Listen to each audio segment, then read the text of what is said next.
Valerie, yung blouse mo, na-plancha ko na, ha?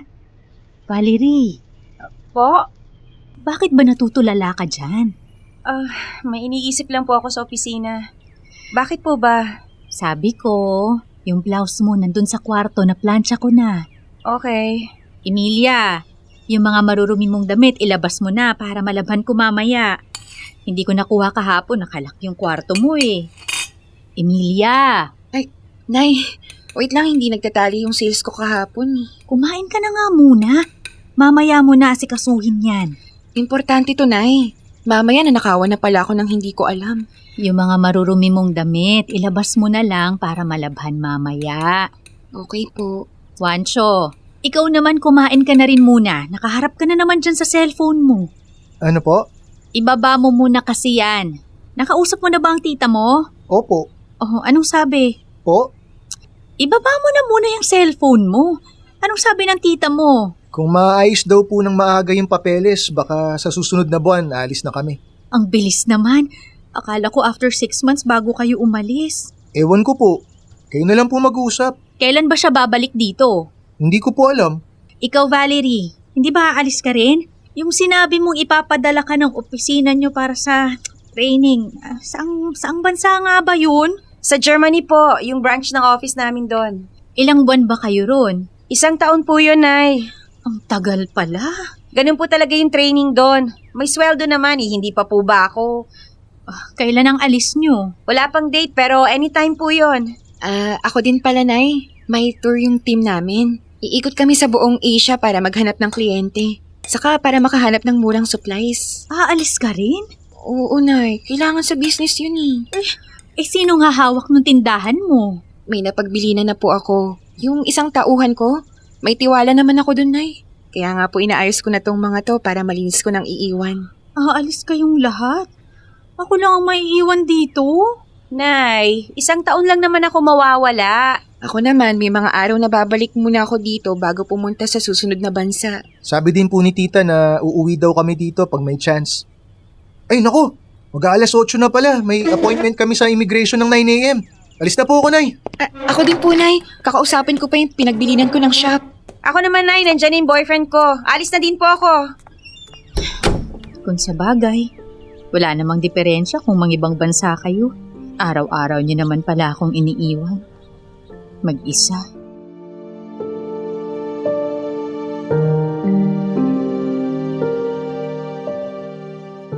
Dear Love, ako si Marlene, 45 years old. Ano ko sina Valerie, Emilia at Juancho.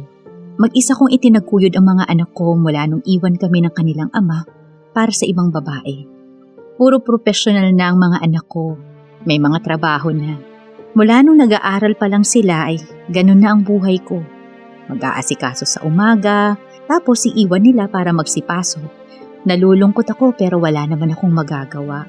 Alam kong darating naman ang araw na magsasarili sila.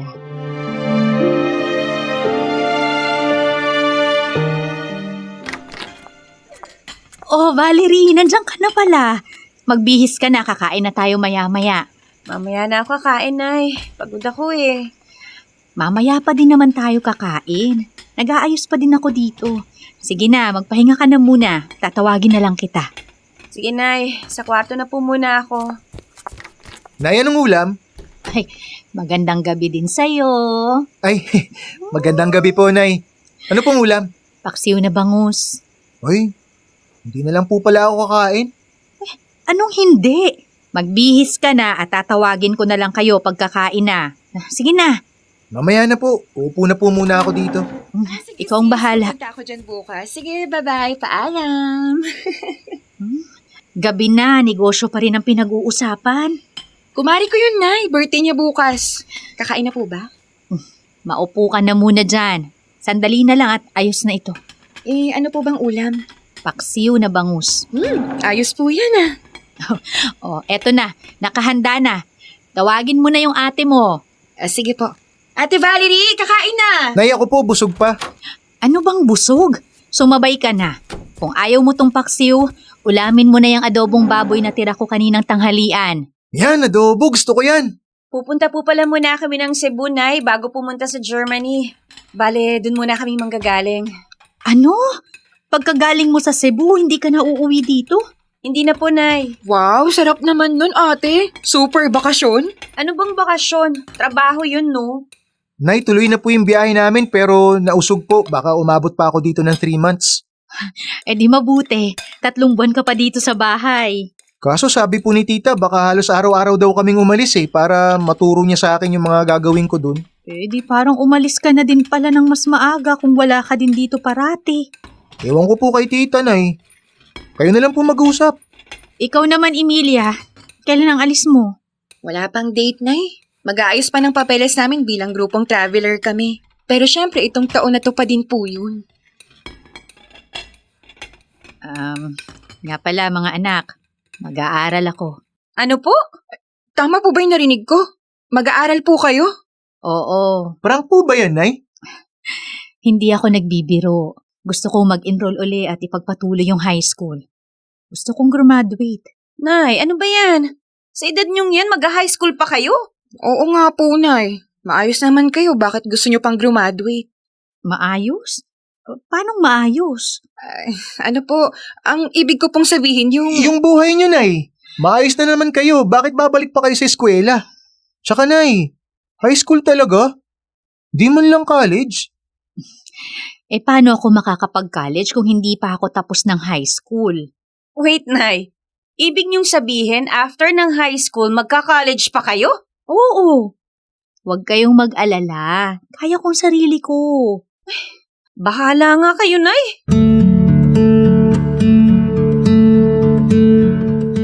Hindi na ako nagpaligoy-ligoy pa. Diniretsa ko na sila sa plano ko. Ewan ko nga kung bakit ako kinakabahan pa mga anak ko naman sila. Hindi ko alam kung bakit parang ang layo ng loob nila sa akin. Wala nang magkaroon sila ng sari-sariling buhay. Parang nawalan na ako ng halaga.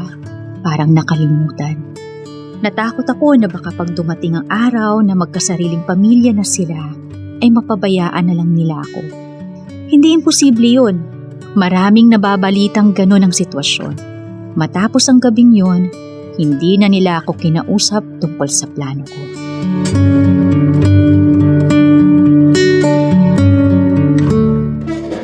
Valerie, kumusta ang araw niyo kahapon? Bo? Kumusta ang araw niyo kahapon? Ayos naman po, Nay. Ikaw, Emilia. Ganun din po ako, Nay. Wancho, Pareho din po. gusto ko kayong marinig. Marinig? Gusto kong marinig ang gusto niyong sabihin sa sinabi ko. Ako po, Nay, sa totoo lang, pagod lang ang gagawin niyo. Tsaka, Nay, imbis na ipinapahinga niyo na lang po, papasok pa kayo sa eskwelahan. Kaya nga gagawin ko na habang kaya ko pa. Habang malakas pa ako.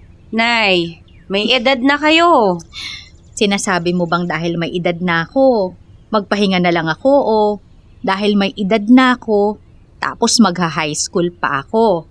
Yan po yung mismong dahilan kaya ayaw namin kayong mag-aral ulit. Tsaka, Nay, ano na lang iisipin ng ibang tao? Nakwento ko nga po kay tita. Una, nabigla siya tapos natawa. Ano daw po bang nangyayari sa utak niyo at naisipan niyo yun? Hindi ang reaksyon ng tita mo ang gusto kong malaman. Yung sa inyo ang tinatanong ko. Hindi kasama sa bilang ang mga kapatid ng tatay nyo. Wala naman silang ambag nung mga panahong iginapang ko ang buhay natin. Nay, kahit naman po saan natin tingnan, ganun talaga ang iisipin ng mga tao. Hindi lang naman si tita. Wala nga akong pakialam sa sasabihin nila. Kayong mga anak ko ang tinatanong ko.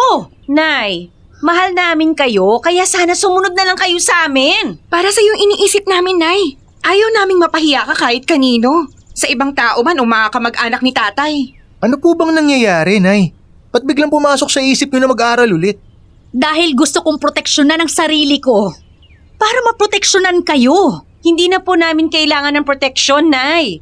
Kaya na namin ang sarili namin. Mabuti naman at kaya nyo na ang sarili nyo. Siguro naman, kaya nyo na din ako suportahan para sa mga gagastusin ko sa pag-aaral.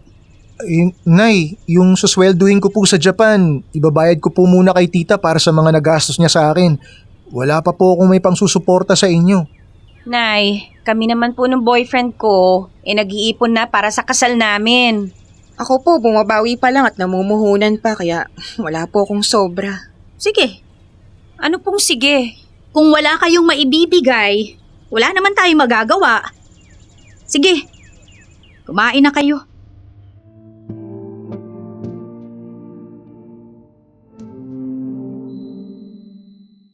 Hindi naman talaga ako hihingi sa kanila. Hinanda ko ng sarili ko na wala akong pakukuhang suporta, moral man o pinansyal. Pero buo pa rin ang plano ko na magtrabaho sa umaga at mag-aaral sa gabi. Di ko sinabi sa kanila na nagtatrabaho ako. Namamasukan ako sa isang maliit na department store. Kakilala ko ang manager kaya natulungan niya ako makapasok. Pagkatapos ng duty ko doon, diretso na ako sa eskwelahan para mag-aral. Kaya gabi na ako nakakauwi. Masaya naman ako sa mga nangyayari. May mga naging kaibigan din ako. Kaya hindi gaya sa bahay na mag-isa lang ako palagi. Sa trabaho at eskwela, may mga nakakausap na ako. Masaya talaga. Pero may kasabihang walang lihim na hindi nabubunyag.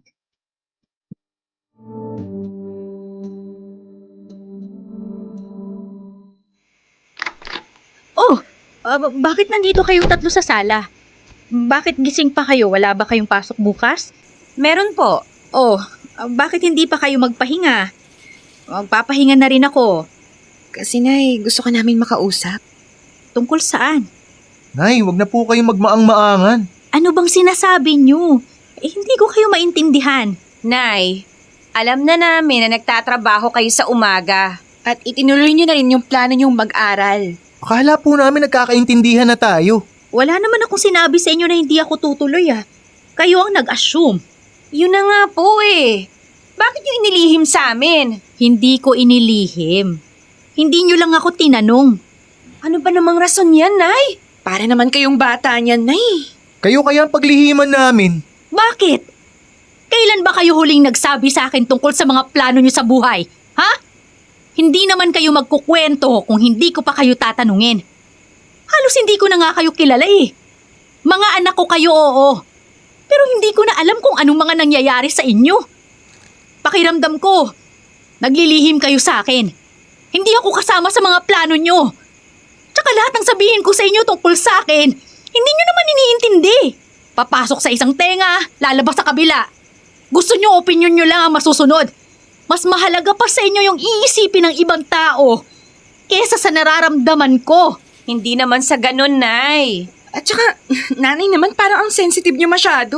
Kung sensitive ako, sana noon pa iniyak ko na lang araw-araw ang pagwawalang bahala nyo sa akin. Sa nararamdaman ko. Yan na naman kayo, Nay. Ibabalik nyo na naman sa amin. Pinapahirap niyo lang yung sitwasyon natin, Nay. Ano bang mahirap? Kumikilos ako nang walang naaabala sa inyo. Hindi po ba abala itong nangyayari? Ako ba ang iniisip nyo o ang serbisyo ko? Kasi simula nung nagtatrabaho na ako sa umaga at nag-aaral sa gabi, hindi ko na nagagawa yung mga nakasanayan. Hindi ko na kayo naipagluluto, naipaglalaba, kaya kayo naaabala. Sige, hindi pa naman ako masyadong pagod. Ipagluluto ko pa rin kayo sa umaga at sa gabi. Ipaglalaba at ipamamalansya ko pa rin kayo. Ihahanda ko pa din ang mga kailangan nyo. Hindi naman po ganun yung Pues Nay. ano? Ano po bang gusto niyo, Nay? Respetuhin nyo ang desisyon ko. Yun ang gusto ko. Nay, sorry. Pero hindi ka namin masusuportahan sa gusto nyo. Hindi kami nagdadamot pero wala kaming maibibigay sa inyo, Nay. Hindi ako humihingi. Kaya nga ako nagtatrabaho para matustusan ko ang pag-aaral ko. Mahal ko kayong tatlo kaya ginawa ko ang lahat para gampanan lahat ng responsibilidad ko sa inyo. Ngayon, gagampanan ko naman ang responsibilidad ko sa sarili ko.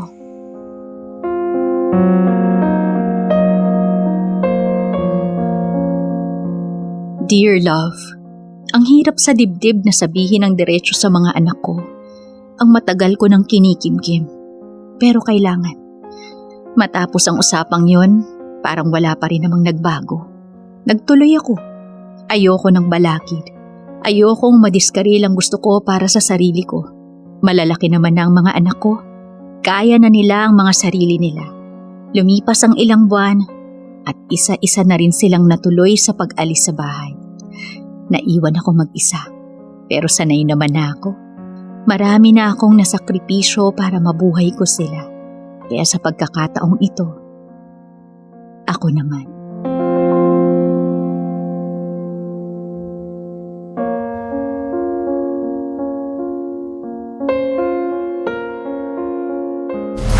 Metro's #1 Love Radio. Basic!